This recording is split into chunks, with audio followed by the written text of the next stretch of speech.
Imagine ser escolhido por Deus para entregar uma mensagem que ninguém quer ouvir. Uma palavra tão dura que traria perseguição, rejeição e lágrimas. Esse foi o destino de Jeremias, o profeta das lágrimas.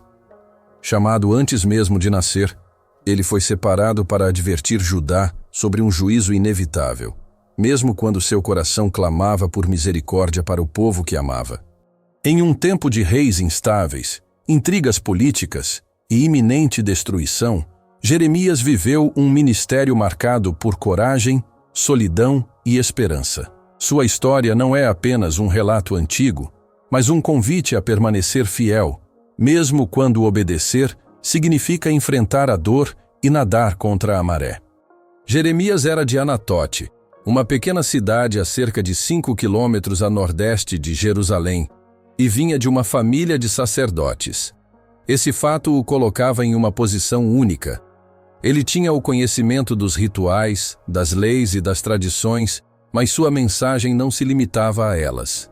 Ele era um profeta de ação, de palavras duras, mas com um coração partido pela destruição iminente que via para o seu povo. Ele iniciou seu ministério por volta do 13º ano do reinado do rei Josias, um período de reformas religiosas e esperança. No entanto, Jeremias sabia que essa esperança era passageira, pois o povo, embora se voltasse superficialmente para Deus, não o fazia de coração. O contexto histórico e a mensagem de Jeremias. Para entender Jeremias, é preciso entender a geopolítica da época. Judá estava espremida entre duas superpotências em ascensão: o decadente Império Assírio e o crescente Império Babilônico. O Egito, por sua vez, tentava manter sua influência na região. Nesse caldeirão de intrigas políticas e militares, Jeremias era a voz que alertava: a Babilônia é o instrumento de Deus para punir Judá.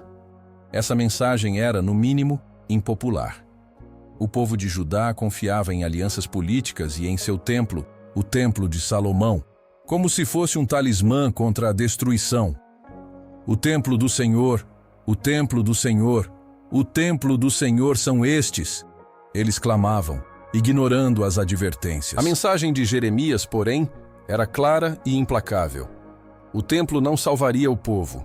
Apenas o arrependimento genuíno e a mudança de vida poderiam evitar a catástrofe. Ele usava metáforas poderosas para transmitir sua mensagem. O povo era como uma roupa íntima estragada, inútil para o uso.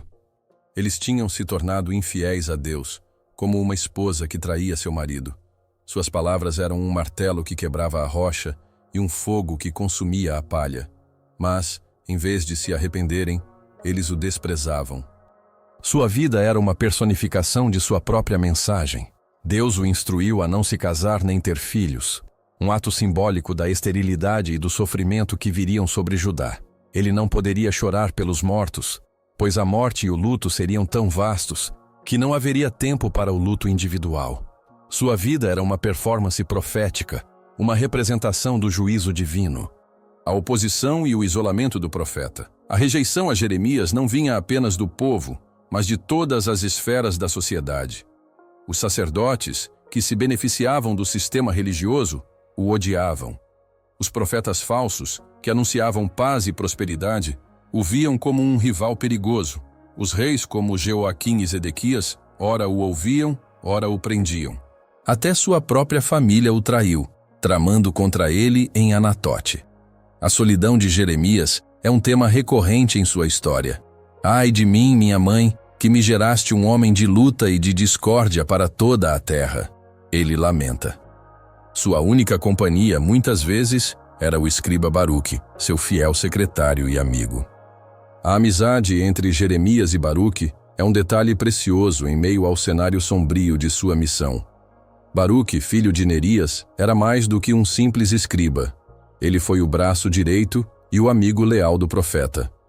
Enquanto Jeremias enfrentava prisões, ameaças e o peso de mensagens impopulares, Baruque estava ao seu lado, escrevendo cada palavra ditada, levando rolos ao templo e até arriscando a própria vida para preservar as profecias. Essa parceria mostra que, mesmo em tempos de rejeição, Deus coloca pessoas fiéis para sustentar aqueles que carregam tarefas pesadas. O clímax da sua oposição veio sob o reinado de Jeoaquim. Jeremias foi instruído por Deus a escrever todas as profecias em um rolo. Quando o rolo foi lido na presença de Jeoaquim, o rei, em um ato de desprezo total, cortou o pergaminho com uma faca de escriba e o jogou na lareira. Esse ato simbólico mostra a completa indiferença de Jeoaquim à palavra de Deus. Mesmo em meio a essa rejeição, a mensagem de Jeremias não parou. Ele ditou outro rolo, com as mesmas profecias e com um acréscimo. Por causa do desprezo do rei, o julgamento seria ainda mais severo. O cerco e a queda de Jerusalém. Jeremias profetizou o cerco de Jerusalém por Nabucodonosor da Babilônia. Ele alertava o rei Zedequias e os príncipes para se renderem, pois resistir seria inútil. Quem permanecer nesta cidade morrerá pela espada, pela fome e pela peste, mas quem se render aos babilônios viverá, ele dizia.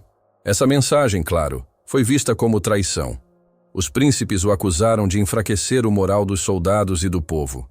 Eles o jogaram em uma cisterna com lama, onde ele quase morreu de fome e asfixia.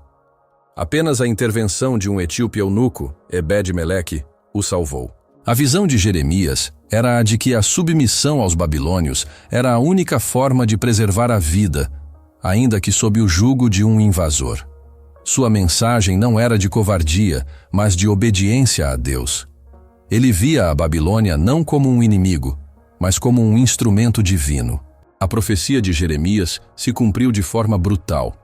Em 586 a.C., após um cerco de mais de 2 anos, as muralhas de Jerusalém foram rompidas. A cidade foi saqueada, o templo de Salomão, a joia de Judá, foi destruído e a elite do povo foi levada para o cativeiro na Babilônia. A visão de Jeremias se tornava realidade, e ele testemunhou tudo isso. Jeremias após a queda.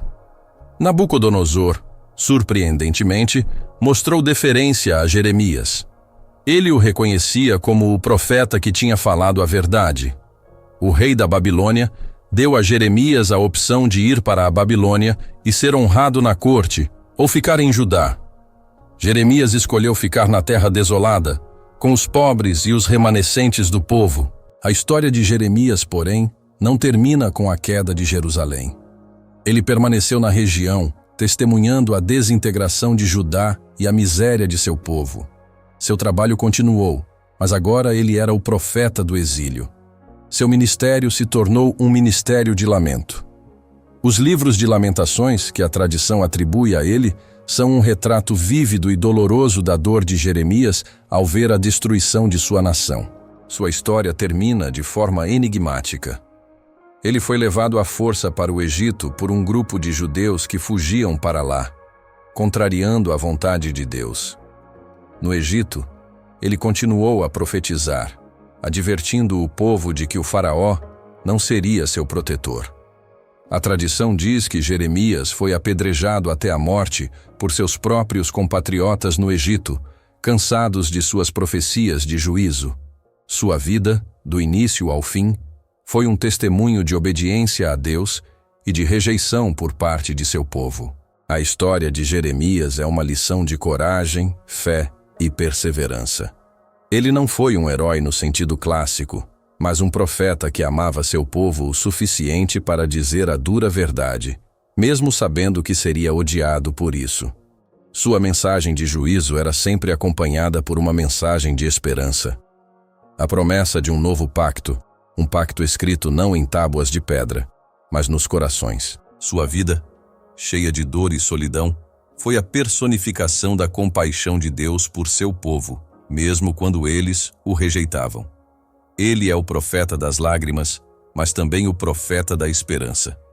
Se você gostou de conhecer a história de Jeremias, não se esqueça de se inscrever no canal para não perder os próximos vídeos. Deixe seu like se este conteúdo foi relevante para você e comente aqui embaixo o que mais te chamou a atenção na história desse profeta. Sua participação é muito importante para nós.